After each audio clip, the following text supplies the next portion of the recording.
श्याम, तुम मुझे छोड़ करके जा रहे हो और ये बताने के लिए आए हो कि मैं मथुरा के लिए जा रहा हूं। श्याम,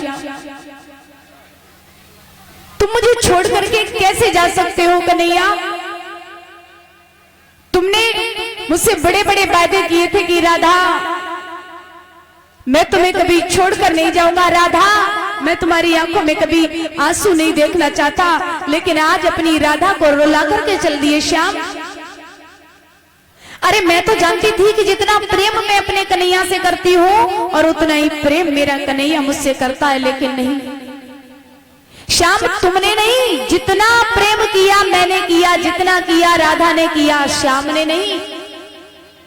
कन्हैया, तुम तो छोड़ करके चले जाओगे, लेकिन जो मैंने प्रेम किया उसका क्या? मैं तुम्हारे बिना कैसे रहूंगी?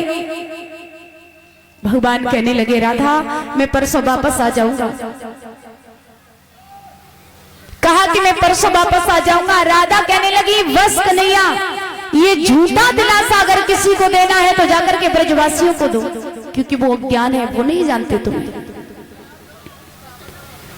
ब्रजवासियों का बुरा हाल है, उन्हें जाकर के बताओ कि तुम वापस आ जाओगे, मुझे मत बताओ, क्योंकि श्याम मैं जानती हूं कि आज मेरा कन्हैया जाएगा और आज के बाद इस वृंदावन में कभी लौट करके नहीं आएगा। श्याम कहने लगे, राधे जब तुम इतना जानती हो तो ये भी जानती हो कि मेरा अवतार क्यों हुआ है। अगर मैं मथुरा में नहीं गया तो मेरे भक्तों का क्या होगा? राधा मुझे जाना होगा। राधा कहने लगी, लेकिन श्याम मेरा क्या होगा? मैं सब जानती हूँ, लेकिन फिर भी मुझे तो बता दो कि मैं क्या करूं? मैं अपने कन्हैया के बिना कैसे रहूंगी? मैं एक पल नहीं रह सकती तुम्हारे बिना। श्याम, श्याम कहने लगे, राधा तुम तो समझदार हो, खुद को समझा लेना। राधा कहने लगी, श्याम आज मुझे मालूम हुआ। और कन्हैया एक बात बताऊं,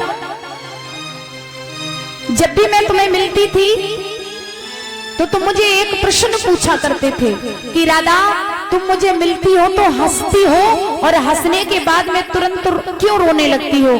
तो श्याम ये बहुत बड़ा राज है, वो मैं आज तुम्हें बताने के लिए जा रही हूं। तुमने कहा कि मैं हंसती और तुमसे मिलती तो पहले हंसती फिर रोने लगती, उसके पीछे का कारण, क्योंकि श्याम मैं जानती थी कि मुझे दामा का श्राप लगा है और एक ना एक दिन मेरा कन्हैया मुझसे दूर हो जाएगा। जब मैं तुमसे मिलती तो मैं हंसती इसलिए कि मेरा कन्हैया मेरे पास है, और उसके बाद में जब मुझे ये याद आती कि वो ज्यादा वक्त नहीं कि जब मेरा श्याम मुझसे दूर होकर के चला जाएगा, ये सोच करके मैं रोने लगती थी। आज वो दिन मेरे सामने आ गया। अरे इससे तो अच्छा होता कि इस धरती पर तुम्हारे साथ लीला करने नहीं आती, मैं गौलोक से तुम्हारी लीलाओं को देखती, तुम्हारे साथ नहीं आती तो ये वियोग मुझे सहन नहीं करना पड़ता। श्याम कहते हैं, राधा अगर तुम नहीं आती तो प्रेम की परिभाषा कौन समझाता? राधे तुम तो एक प्रेम की मूर्ति हो। राधा बिलक बिलक करके रो रही है।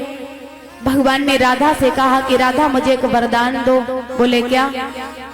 मुझे वरदान दो कि मेरे जाने के बाद तुम्हारी आंखों में आंसू नहीं आएंगे। राधा कहने लगी, वाह कन्हैया वाह, मेरा सब कुछ तो लेकर के जा रहे हो। मैंने तुमसे प्रेम किया था, उसकी इतनी बड़ी सजा दोगे ये मैं नहीं जानती थी। कहते कि किसी प्राणी पर यदि दुख पड़े तो प्राणी रो लेता है, जब उसके आंसू निकलते हैं तो थोड़ा दुख कम हो जाता है, लेकिन बारे कन्हैया तूने तो मेरा दुख कम करने का हक भी छीन लिया।